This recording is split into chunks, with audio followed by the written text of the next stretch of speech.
Prove that she's dead. Stop this. It's gone too far. Alphaba, they're coming for you. What's going on, everyone? We're back with the part 2 of our dive into Steven Schwartz's musical world. And except this isn't just a part 2, of course. We're shifting into Wicked for Good. And if you don't know, they split this story into 2 movies so the characters and the plot could breathe. But somewhere in that process, it feels like the original spark of why we're here got a little muddy. Now, I'm not a musical diehard, nor an Oz encyclopedia. Hold on, this is my favorite. Hold on! So, call me minority in the room. But the real question is, what does Wicked as a film actually bring to the table? And quite honestly, this just feels like a true continuation of the first movie.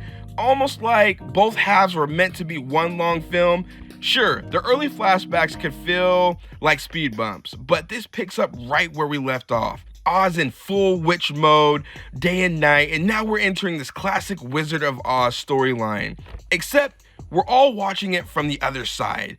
Everything from Glinda getting her bubble ride. Oh, my favorite she wore a crown and she came down in a bubble, dog. Alphaba's journey hits a new stride and her choices are super limited. But her fate is closing in and we're watching 2 friends slowly pull apart by politics and power.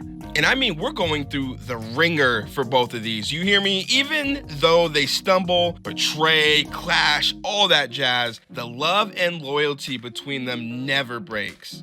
Grande and Erivo really sell that dynamic flawlessly. 2 friends bonded tighter than blood, but pushed apart by the world around them. And through Alphaba, we really see the propaganda and how fear is really shaping this whole society.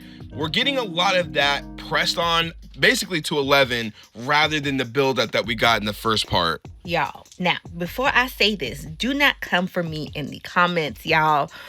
But I have never, I'm not a huge Wicked fan. You're the only friend I ever had.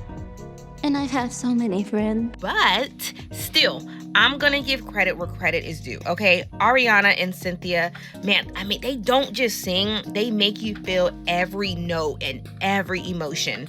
This movie, it actually hooked me in more, maybe because we already done the heavy lifting in the first half. And honestly, if this had been one giant film, we would have been in a theater until next week. Now, what I loved was how it reframed the Oz universe. Because we never really got the origin of the Tin Man, the Cowardly Lion, how the Yellow Brick Road came about, or the deeper story of Alphaba and her sister.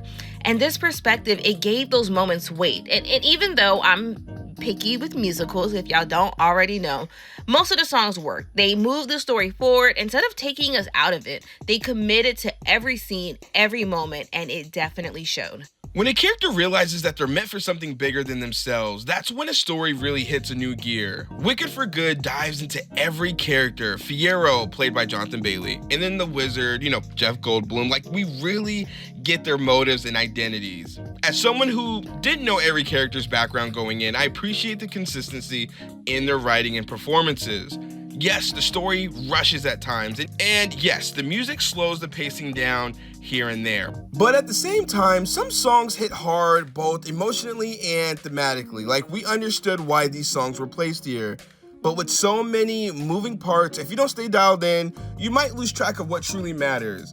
But the character work really shines. You gotta give the kudos. There were a few times where your girl was getting heated, okay? Every time something bad had happened, it somehow became Alphaba's fault. Like, hello? Accountability? Where? Anyone? Clearly, that emotional reaction, it just means the actors did their jobs because that anger, it came through the screen. And the ending, it lands. People in the theaters were literally clapping. Y'all, I laughed, I teared up, I just got wrapped up in it. Now, I will say, fans who loved the first movie are going to eat this one up. Now, the real question, though, is how much? Every time I watch a musical, I ask, what's the inspiration? When you adapt a long love story, the critics will always be waiting. But Wicked taps into something special, a charm, a heart, and a sense of wonder. But I'm not sure that the story alone can carry the hype forever. I'm not fighting with you. Grow up, bro. Grow up. I enjoyed it more than I expected. The ride is definitely worth taking, but I know what you really came here for. After further discussions, what do we officially give Wicked for Good? Check the pulse. Wicked. All right, my beautiful people, now it's y'all turn. Have you seen Wicked? And what's your favorite iteration of the Oz universe at this point? Let us know in the comments below. And if you are still here, please make sure to like, subscribe to the channel. It really, truly helps us tremendously. Now, before y'all leave, make sure you tell someone you love them. We love y'all. God bless y'all. And until next time, let us go to the movies for you. Bye.